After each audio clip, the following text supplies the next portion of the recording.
Students, हाँ आज हम करेंगे कॉम्प्लेक्स नंबर का पार्ट सेकेंड। इसमें हम क्या देखेंगे?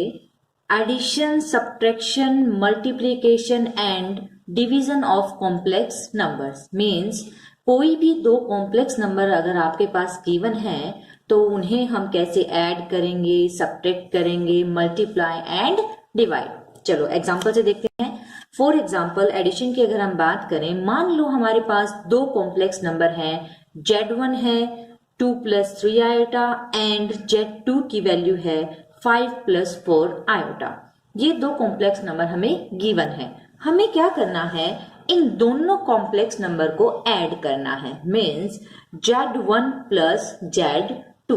तो सबसे पहले हम क्या करेंगे? Z1 की जो वैल्यू है वो पुट करेंगे। तो Z1 की जगह Z1 की वैल्यू 2 + 3 आयोटा, बीच में प्लस है, फिर Z2 की वैल्यू 5 + 4 आयोटा। जब भी हम किन्हीं दो कॉम्प्लेक्स नंबर को ऐड करते हैं तो जो रियल पार्ट होता है, ये मैंने आपको पहले भी समझाया हुआ है, रियल और इमेजिनरी पार्ट में क्या डिफरेंस है। जो टर्म विदाउट आयोटा होती है, जिस टर्म के साथ आई नहीं है, वो रियल पार्ट। तो इसके अंदर रियल पार्ट 2 है और इसके अंदर रियल पार्ट 5 है। तो जब भी किन्हीं दो कॉम्प्लेक्स नंबर को ऐड किया जाता है तो रियल पार्ट और रियल पार्ट ऐड होता है एंड इमेजिनरी पार्ट और इमेजिनरी पार्ट ऐड होता है। मीन्स आयोटा और आयोटा की टर्म। 5 और 2 7, 3 आयोटा + 4 आयोटा 7 आयोटा। तो ये हो गया हमारा आंसर। नेक्स्ट, मान लो हमें इन्हीं दो कॉम्प्लेक्स नंबर्स को सब्ट्रैक्ट करना है, Z1 - Z2। तो हम सबसे पहले इनकी वैल्यूज पुट करेंगे। Z1 की जगह 2 + 3 आयोटा, Z2 की जगह 5 + 4 आयोटा। ये आपने छोटी क्लासेस में देखा है कि अगर ब्रैकेट के बाहर माइनस का साइन है तो जब हम ब्रैकेट खोलते हैं तो साइन चेंज हो जाता है। तो पॉजिटिव वैल्यू जो है वो किस में चेंज हो गई? नेगेटिव। आगे बिल्कुल सेम स्टेप्स हैं। जब भी हम इन्हें ऐड या सब्ट्रैक्ट करते हैं तो रियल पार्ट और रियल पार्ट को देखेंगे। मीन्स बिना आयोटा वाला और बिना आयोटा वाला में। तो 2 और -5 एक ब्रैकेट में, आयोटा की जो टर्म्स हैं वो एक ब्रैकेट में। जब इन्हें हम सोल्व करते हैं 2 - 5 - 3 एंड 3 आयोटा - 4 आयोटा हो गया हमारा -1 आयोटा। तो इस तरह से इसे हम सब्ट्रैक्ट करेंगे। नेक्स्ट है मल्टीप्लीकेशन। इन्हीं दो कॉम्प्लेक्स नंबर को अगर हमें मल्टीप्लाई करना है तो पहले हमने इनकी वैल्यूज पुट की हैं, Z1 एंड Z2 की।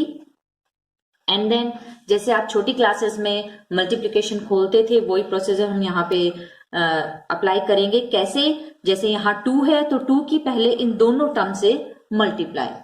2 की 5 से करेंगे, 2 × 5 = 10, 2 की 4 आयोटा से तो 2 × 4 = 8 आयोटा। फिर हम क्या करेंगे? 3 आयोटा की इन दोनों टर्म से मल्टीप्लीकेशन, इसकी इससे करेंगे 15 आयोटा, 3 × 4 = 12 और आयोटा की मल्टीप्लाई आयोटा स्क्वायर। ये तीन वैल्यूज हमने सेम रखी हैं। हमने क्या चेंज किया है? आयोटा स्क्वायर की वैल्यू। वी नो दैट कि जो आयोटा स्क्वायर है उसकी वैल्यू होती है -1। तो आयोटा स्क्वायर की जगह हम -1 पुट कर देंगे।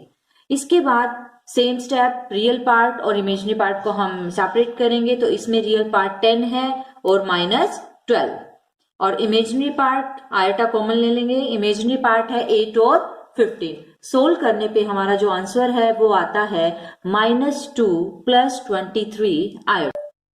नेक्स्ट में हम क्या करेंगे? इन्हें डिवाइड करेंगे। मान लो सेम कॉम्प्लेक्स नंबर्स हमने लिए हैं Z1 एंड Z2, इन्हें हमें क्या करना है? डिवाइड करना है। वैल्यूज पुट करी Z1 की और Z2 की।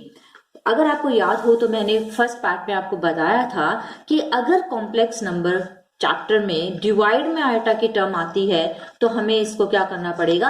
रैशनलाइजेशन करना पड़ेगा। आपको रैशनलाइजेशन का मीनिंग पता है। जब भी हम किन्हीं टर्म्स के रैशनलाइजेशन करते हैं तो जो टर्म डिनोमिनेटर में होती है उसका साइन चेंज हो जाता है। या पॉजिटिव है, 5 + 4 आयोटा है तो 5 - 4 आयोटा से multiply and divide.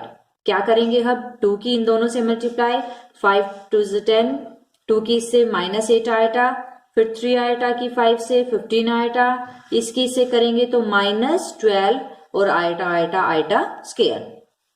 Divide by a + b into में a - b का फॉर्मूला होता है a की स्क्वायर मीन्स 5 की स्क्वायर - b की स्क्वायर यानी कि 4 आयोटा स्क्वायर। ऊपर वाली ये तीनों वैल्यू हमने सेम रखी हैं, सिर्फ क्या चेंज किया है, आयोटा स्क्वायर की वैल्यू। आयोटा स्क्वायर की वैल्यू हमें पता है -1 होती है, तो आयोटा स्क्वायर की जगह हम -1 पुट कर देंगे। 5 की स्क्वायर 25, 4 की स्क्वायर 16 एंड आयोटा स्क्वायर। अब हमने क्या किया, रियल पार्ट को एक ब्रैकेट में 10 -12 और -1 की मल्टीप्लाई जब हम करेंगे तो प्लस का 12 बन जाएगा। तो रियल पार्ट को एक ब्रैकेट में रखा, इन दोनों के साथ आयोटा है वो हमने कॉमन लिया, तो -8 और प्लस का 15। नीचे आयोटा स्क्वायर की वैल्यू -1 पुट की है हमने। इसको जब हमने सोल्व किया तो ये 22 + 7 आयोटा डिवाइड बाय माइनस और माइनस प्लस होता है, ये प्लस हो जाएगा, तो इसकी वैल्यू आ जाएगी 22 + 7 आयोटा बाय 41। अब क्या करेंगे, हम इस टर्म को सेपरेट कर देंगे। एक बार 41 को 22 के नीचे, मीन्स ये रियल पार्ट हो गया हमारा विदाउट आयोटा का, और एक बार 41 को इसके नीचे, तो ये हो गया हमारा इमेजिनरी पार्ट। इसके बाद है इक्वलिटी ऑफ कॉम्प्लेक्स नंबर। मान लो आपके पास दो कॉम्प्लेक्स नंबर हैं, Z1 is equal to Z2।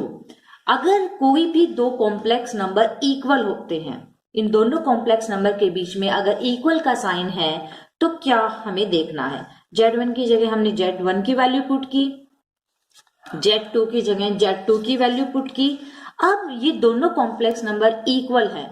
अगर कोई भी दो कॉम्प्लेक्स नंबर इक्वल होते हैं तो उनका रियल और रियल पार्ट इक्वल होता है, और इमेजिनरी पार्ट इक्वल होता है। इट मीन्स इधर अगर हम देखें तो इस कॉम्प्लेक्स नंबर में रियल पार्ट है x, यानी कि विदाउट i का, और इधर रियल पार्ट है 2, तो ये दोनों आपस में क्या हो जाएंगे, इक्वल। तो यहां से x की जो वैल्यू है वो आ जाएगी 2।